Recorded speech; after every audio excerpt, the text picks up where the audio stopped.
2 weeks ago, something magical happened. The stars aligned and allowed Miyazaki, FromSoftware, Bandai Namco, and the Reformed Orthodox Rabbi Bill Clinton to share the stage and accept the award for Elden Ring as Game of the Year 2022. Round of applause, everybody.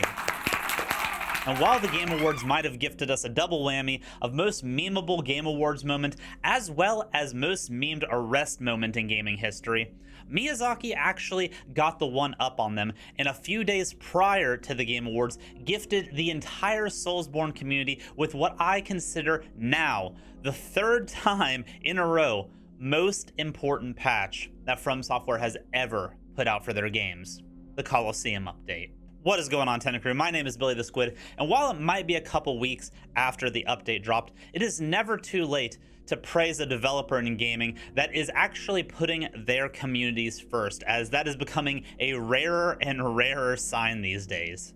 For 3 patches in a row now, FromSoftware has done nothing but give to their communities, and Elden Ring has become an infinitely better game due to these patches. From patch 1.06 all the way up to patch 1.08, FromSoftware has done the unthinkable. They have made a single player game actually have a player spike, something that hasn't happened since the game initially released, with a 21% player increase and rising on the PC platforms, which is mirrored on both the PlayStation and Xbox fronts as well. While you usually see these kinds of spikes with paid DLC or new chapters to the storyline, to have regular patches be spiking the player community up like this for a largely single player game, it's extraordinary to see.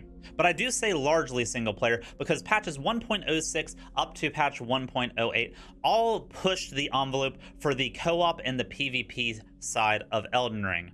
If you want a deeper dive into patch 1.06 and patch 1.07, the prior most important patches that FromSoftware has ever put out, I will put them up here. And I am sorry, patches, it's not my fault that they named you this way and that I keep overshadowing you with actual gaming patches. You're an amazing character. You've done more than most have, but it's just not your time to shine right now, okay? Speaking of game transcending deity patches, I wonder if they're going to get his new voice actor to voice act him in the Armored Core 6 game.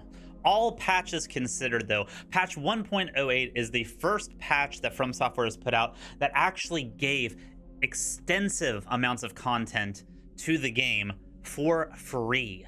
And while PvP might be considered a niche portion of the community, it's not as niche as you think. And now it's never been easier for new players to be brought into the PvP community and get a taste for what FromSoftware PvP is all about without having to do it in an invasion type sense.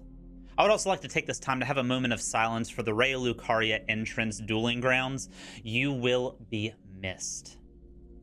Because dueling has its own Colosseum, baby! There are actually 3 Colosseums throughout the lands between that can now be opened: the Limgrave Colosseum, the Caelid Colosseum, and the Leyendell Royal Capital Colosseums. Each one of these have a unique way of partaking in the glorious act of PvP. Take the Royal Capital Coliseum, for instance, where honor duels are the norm, or the Limgrave Coliseum, where free-for-alls break out, or team-based combat also is taking place.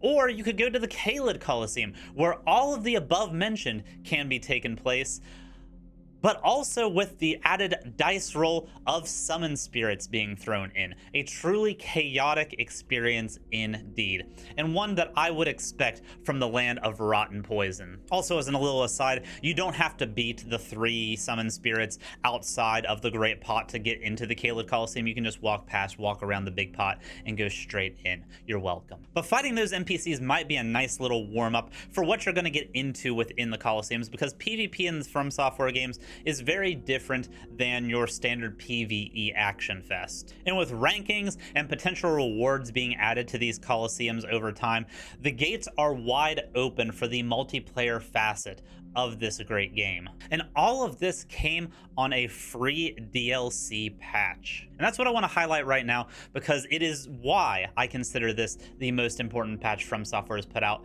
and honestly one of the most important patches for AAA gaming. In the current gaming landscape, they very easily could have tied this on to whatever the next paid DLC is that they brought up at the Game Awards. And for a lot of people, it was expected for them to do that because the arenas from Dark Souls 3 were tied into the Ashes of Ariandel DLC. So with a track record of having the PvP Colosseums tied into DLC, and for the Colosseums to not be able to be opened at 1.0 launch, similar to what they were in Dark Souls 2's arenas sense, it is a breath of fresh air for the community that FromSoftware was just like, yeah, here, partake. And much like the Dark Souls 3 Locust Priests, we shall partake. But what truly makes this patch more important than the fact that it introduced a much needed longevity to the PvP cycle of this game, more important that this came on the back of a free patch, a free DLC. The most important aspect of this entire patch cycle, 1.06 to 1.08,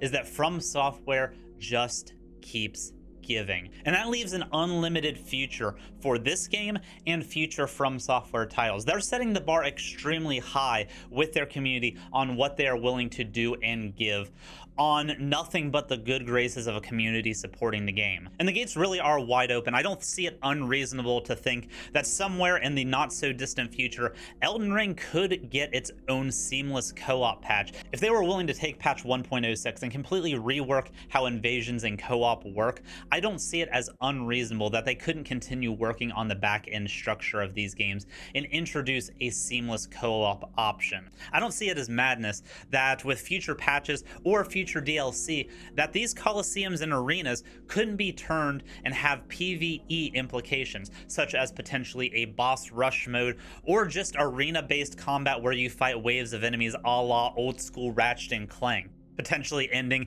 in new unique bosses. I think this could be a good way for them to kind of use what the Chalice system was to introduce new enemies, new bosses and stuff in a more refined and compacted space. And Boss Rush was already something that they've added with a free DLC on Sekiro, so I don't see it as unreasonable that we shouldn't get something similar in Elden Ring with how well that was received. All I'm saying is that if FromSoftware continues to push the envelope like they have, the future of Elden Ring and future FromSoftware titles is extremely bright.